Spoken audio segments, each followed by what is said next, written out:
देखिए, जिस मथुरा को हम और आप आज मथुरा कहते हैं, ये मथुरा कभी मधुपुरी के नाम से जाना जाता था। तो इसको लोग काफी दिन तक मधवा के नाम से भी जाने, और मधवा के नाम से इसका नाम पड़ा है मथुरा। और मथुरा में राज कर रहे एक राजा हुए हैं जिनका नाम था पुनर्वसु।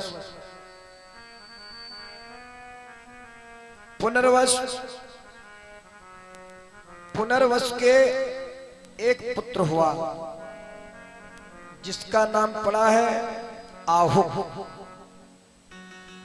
अब जब मथुरा के राजा आहुक बने तो इन्होंने 2 शादियां की हैं।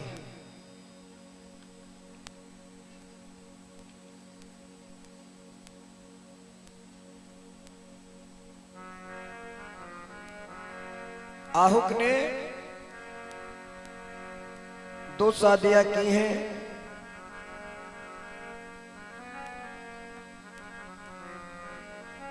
किसी रामायण के माध्यम में आया, क्योंकि 308 रामायण हैं, 4 वेद 6 शास्त्र में बातें लिखी हैं दोए, और सुख दीने सुख होते हैं, दुख दीने दुख होए। देखिए, नाम एक है, चाहे आप उसको संस्कृत में पढ़िए राम, और चाहे उसको इंग्लिश में लिखिए राम, और चाहे उसको उर्दू में लिखिए राम, चाहे उसको हिंदी में लिखिए राम, लेकिन है राम, है राम। तो इनकी पत्नी का नाम है कास्या। आहुक की पत्नी का नाम है कास्या।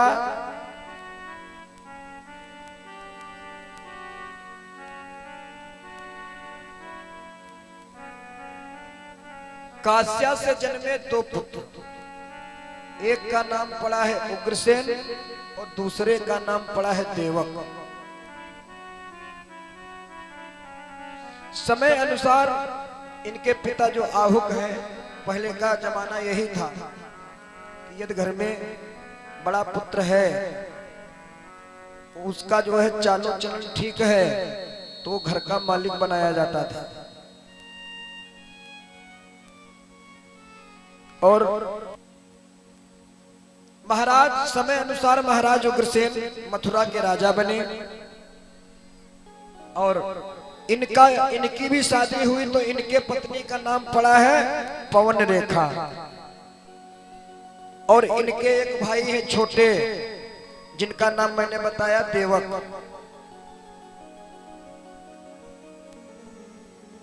इधर भैया समय का चक्र चलता गया, महाराज उग्रसेन राज करने लगे।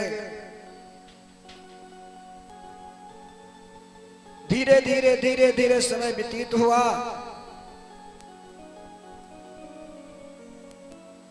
समय व्यतीत हुआ तो एक दिन महाराज उग्रसेन की पत्नी पवन रेखा महाराज उग्रसेन से कहती हैं, स्वामी एक बात बताओ। कहने लगे पूछो। कहने लगे स्वामी बात ये है कि हमारे देवर जो हैं और देवरानी जो हैं, इनके देखो धीरे धीरे 9 पुत्रियों का जन्म हुआ महाराज देवक के, जो उनके छोटे भाई हैं।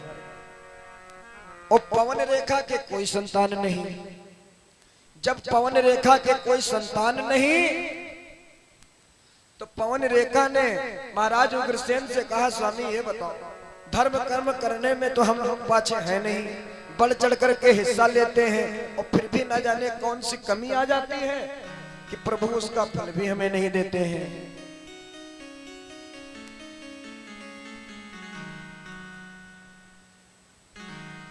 तो महाराज उग्रसेन कहने लगे, देखो रानी बात यह है कि किसी भी बात को लेकर के इतना चर्चित मत हुआ करो, क्योंकि समय अनुसार भगवान के घर देर है अंधेर है नहीं।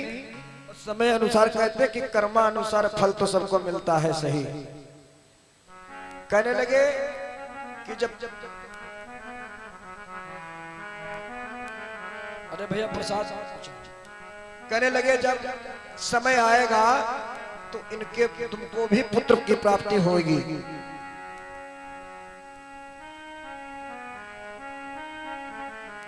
लेकिन भैया पवन रेखा जो थी ना, ये अपने पति की सेवा में 8 यम लगी रहती थी। कुछ नहीं था, सिर्फ और सिर्फ पति की ही सेवा करना अपने को बड़ा परम सौभाग्यशाली समझती थी। एक दिन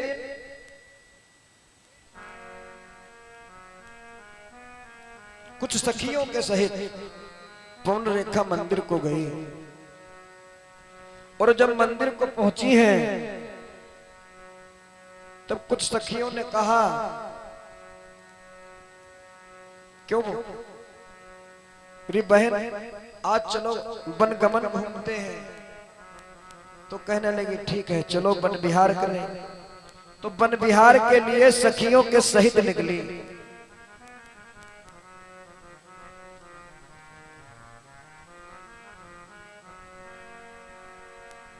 अच्छा भैया एक बात और है, आजकल विशेष बात यह है कि आजकल भगवान पे लोग विश्वास नहीं ज्यादा रखते हैं, बाबा पे विश्वास बहुत ज्यादा है। हमने देखा है, एक भाई साहब थे, उनके एक लड़का था। तो जले छोटे थे तब तक तो कोई मतलब ही नहीं था, और जब वो बड़े हो गए तो अब उनको खर्चा पानी हर एक वस्तु की जरूरत पड़ने लगी, और करने को कुछ नहीं। चाहते थे कि सब कुछ घर ही में हमको मिल जाए, अरे कुछ तो करना पड़ेगा, ये जीवन का जो है मेन उद्देश्य है। एक दिन हुआ क्या, इन्होंने नखरा बनाया, बोले आज हम बीमार हो गए और देखते हैं मम्मी पापा हमारे कितनी सेवा करेंगे। अच्छा एक बात और है, यदि घर की बेटियां बिगड़ती हैं तो उसमें सहयोग किसका होता है? मम्मी का। और यदि घर में बेटा बिगड़ जाए तो उसमें सहयोग है पापा का। ये विशेषता है। इधर पवन रेखा सखियों के सहित गई वन विहार करने के लिए। तभी देखा कि महाराज उग्रसेन का रूप धारण करके एक दानव आ गया, दैत्य आ गया। और वो दैत्य आया और महाराज रानी पवन रेखा से कहता है कि हे रानी, मैंने जो है भंवरों से बाजी लगाई है और हमको कुछ दान चाहिए। तो रानी ने कहा, महाराज आप कभी आए नहीं आज तक वन विहार करने, लेकिन आज अचंभा कैसे हो गया कि आप आ गए। तो उस दैत्य ने क्या कहा, महाराज उग्रसेन का रूप धारण किए हैं ना, तो उस दैत्य ने कहा कि रानी यदि वो दान हमें मिला नहीं ना तो आज मेरी लाज बचेगी नहीं, चली जरूर जाएगी, बेइज्जती हो ही जाएगी। और मैंने बताया है कि मान और सम्मान जहान चाहता है।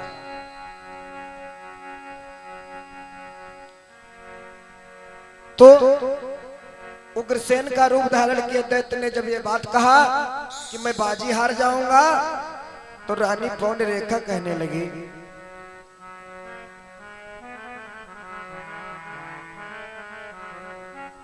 कि महाराज, अरे दान मांगने का कुछ समय होता है, मैं अभी वन विहार में हूं तो थोड़ी देर में घर पहुंचूंगी, जो कहना हो कह लेना। कहने लगे ना, दान आपसे लेना है और यही लेना है। तो क्या कहते हैं कि मोकोरती दान एक दीजे, कि मोको रति दान एक दीजे,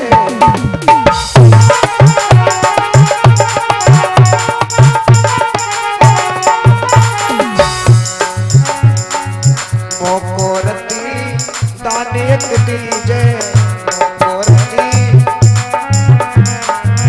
मो पर कृपा परम प्रिया कीजे।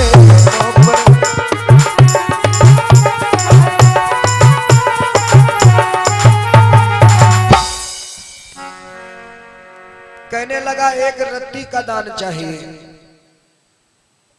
महारानी ने कहा महाराज अरे रत्ती दान चाहिए, वो भी वन विहार करने में आए। बहु प्रकार से पवन रेखा ने उस महाराज जी को समझाया, लेकिन अब महाराज हो तो माने, वहां ठहरा दैत्य, वो कहां मानने वाला, वो तो इसलिए आया ही था।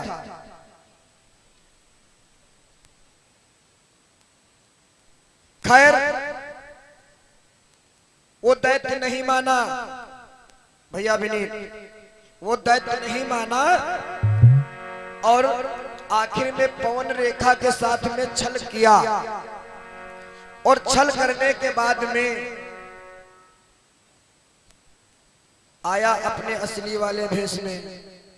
और जैसे ही अपने असली वाले भेष में आया ना भैया, पवन रेखा पूछने लगी तुम कहां से आए हो और कौन हो और क्यों हमारे साथ तुमने छल किया। कहने लगी बता दो, और यदि नहीं बताओगे ना तो अब मैं तुमको दूंगी श्राप। तब उसने कहा हमको श्राप दे रही हो, श्राप देने से पहले मेरा निवेदन तो स्वीकार करो। तो पवन रेखा ने कहा क्या। बोला श्राप ना दो, हमें आशीर्वाद दो।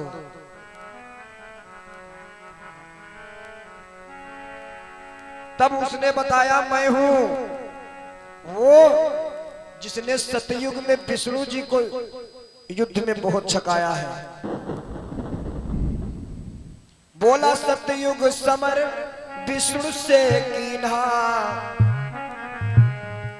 और भली भांति मूर्छा विधिलीना। कहने लगा मैंने सतयुग में विष्णु से युद्ध किया, युद्ध में उनको बहुत छकाया, इसीलिए कहता है कि हमको श्राप ना दो, हमसे आशीर्वाद लो। भैया ये आशीर्वाद में क्या दे रहा है, और इसका नाम है द्रुमलिक दैत्य। ये द्रुमलिक नाम का दैत्य है जो सतयुग में भगवान विष्णु से युद्ध किया था, वही दैत्य। तो आशीर्वाद में पवन रेखा को क्या दे रहा है कि हुई है सुत तुम्हारे बड़ भागी,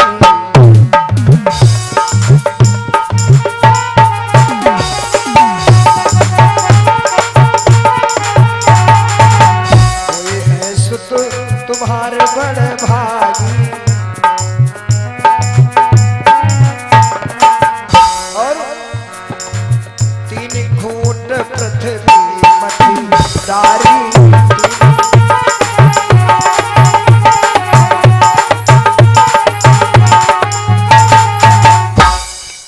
सोचिए जिसने भगवान विष्णु से युद्ध किया होगा, क्या वो कोई साधारण दैत्य होगा। कह रहा है कि हुई है तुम्हारे बड़भागी और तीन खूंट पृथ्वी मत डारी।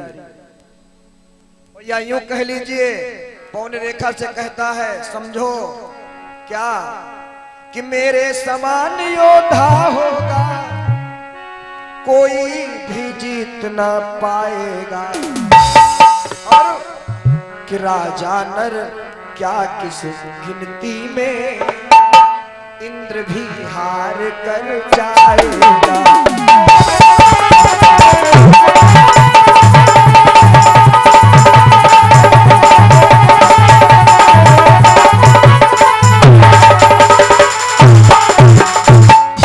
मेरे समान योद्धा होगा कोई भी जीत न पाएगा, और राजा नर की क्या गिनती है इंद्र भी हार कर जाएगा। मेरे समान बलवान पुत्र पैदा होगा, और आप कह रही हैं कि हम तुमको श्राप दूंगी।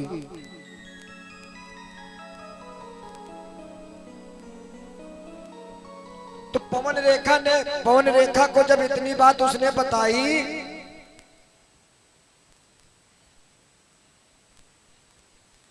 पवन रेखा को जब इतनी बात उसने बताई,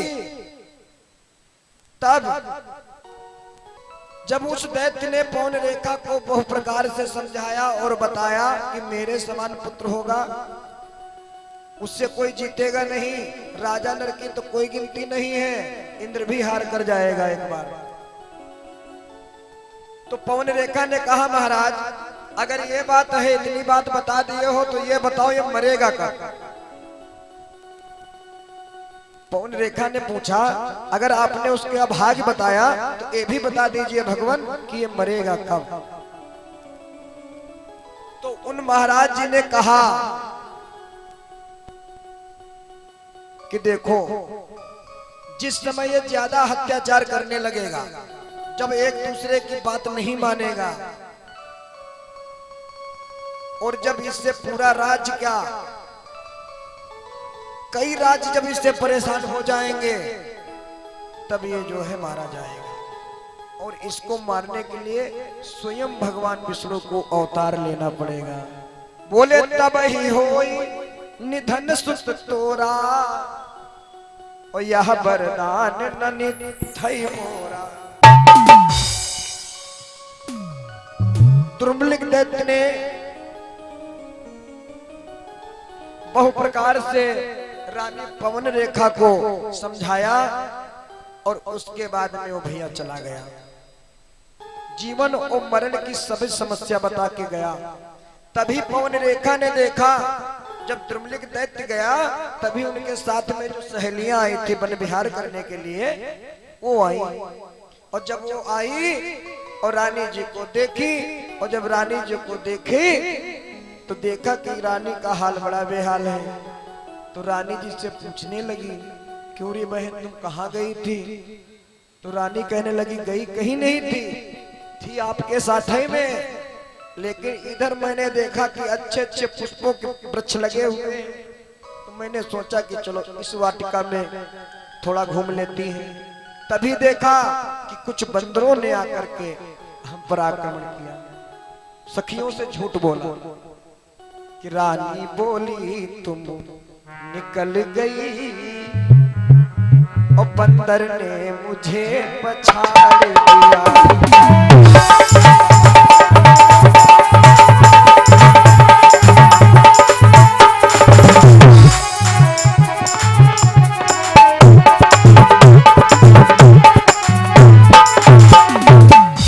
रानी बोली तुम निकल गई, बंदर ने मुझे पछाड़ दिया, और सारा श्रृंगार बिगाड़ दिया, सारी साड़ी को फाड़ दिया।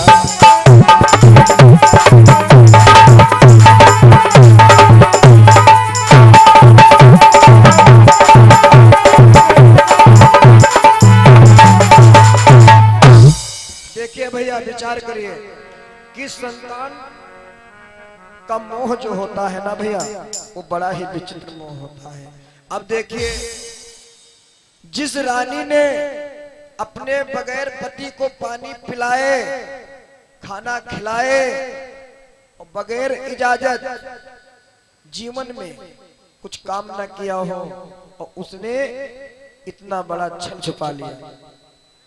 कारण यही था कि जब सुबह सुबह वो निकलती थी या महाराज कहीं जाते थे या किसी फैसले में, कुछ लोग होते हैं ऐसे, कुछ लोग ऐसे होते हैं कि बड़े कितनों हो लेकिन बोल जरूर देते हैं, लेकिन कारण है उसमें कि संभला है जिनका बचपन जीवन बना उन्हीं, और जिनका बचपन बिगड़ गया भैया फिर बचपन बनने वाला है नहीं। तो इस तरीके के लोग हो जाते हैं कुछ, वो मान सम्मान नहीं देखते, ना अपना देखते ना दूसरे का, और उनके पास हो तो तुम्हारा देखे। तो इस तरीके के लोग भी होते हैं। तो इन्होंने संतान के मोह में उस छल को महाराज जी से छिपा लिया। समय अनुसार भैया इनको एक पुत्र की प्राप्ति हुई, और जब पुत्र की प्राप्ति हुई है तो महाराज उग्रसेन बड़ा प्रसन्न है, क्योंकि काफी दिनों के बाद में महारानी को पुत्र हुआ। दास दासियों को बुलाया। देखिए अब यहीं से सिस्टम अपडेट हो जाएगा। दास दासियों को बुलाया और उसके बाद में बहु प्रकार से दान दिया। भैया समय का चक्र चलता रहा। और जब इनका जन्म हुआ है ना, तब देखो दशा क्या थी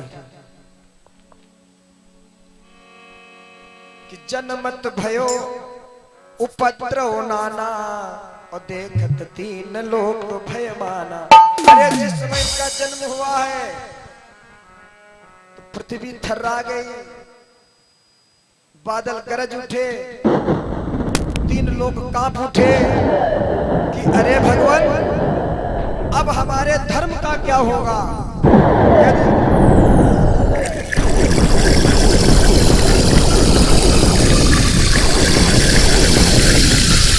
इसके जैसा दुराचारी यदि संसार में आ गया ना, तो फिर धर्म नाम की कोई चीज रह नहीं जाएगी। सभी देवी देवता आदि संत ऋषि सब मन में विचार करने लगे, और या यूं कह लीजिए कि घन घन करके घन घुमड़ उठा, और तड़कने लगी धुरी धरड़ी।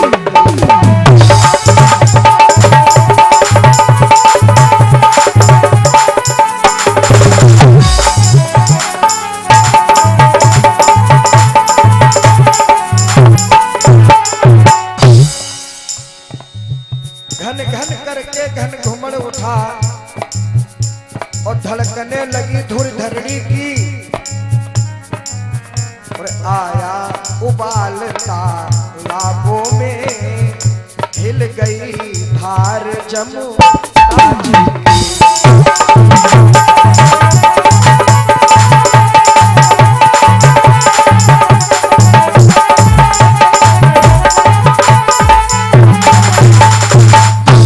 आज महाराज उग्रसेन बहुत प्रसन्न है, बहु प्रकार से दास दासियों को बुला करके दान दे रहे हैं, क्योंकि रानी को बहुत दिनों के बाद एक संतान मिली है। इधर समय का चक्र चलता रहा, और भैया इन्हीं का नाम पड़ा है कंस। कुछ ज्योतिषचार्य आए, इनका नामकरण किए, तो इनके कर्म इतने अच्छे थे तो इनका नाम पड़ा है कंस। खैर चर्चाएं चलती रहेंगी। एक दिन जब महाराज कंस बड़े हुए तो एक दिन क्या किया इन्होंने, कुछ दुष्ट बालकों को साथ में लिया। आजकल का जमाना देखते हैं, फिलहाल अब तो नहीं है, तो महाराज जी की जय हो, नहीं था। कुछ दुष्ट बालकों को साथ में लिया और इधर उधर सब भ्रष्टाचार करने लगा। और जब भ्रष्टाचार करने लगा तो इनके पिता जो उग्रसेन थे ये खराब नहीं थे, खराब इनकी संतान हो गई। राज एकदम पवित्र थी मगर अब पवित्र होनी है। उन्हें बताया है ना, कर्म प्रधान विश्व रचना। अब उलहना आने लगे। महाराज उग्रसेन ने एक दिन कहा, बुलाए, बोले पुत्र एक बात कहे। कहने लगे हाँ कहिए महाराज। तो कहने लगे बात ये है, देखिए जगह जगह से उलहने आ रहे हैं, अच्छा लगता है। कहने लगे ये मेरा काम है। कुछ जवाब नहीं, सीधे जवाब बोले ये मेरा काम है और ये मेरी शौक है। कि उग्रसेन कहने लगे करना उपद्रव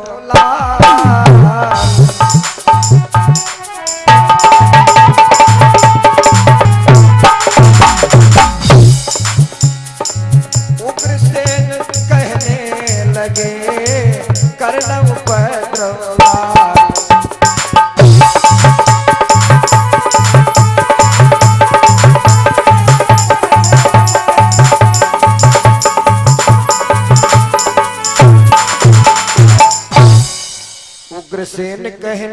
लगे करना उपद्रव लाल, और राजा को तो होना चाहिए जनता के प्रतिपाल।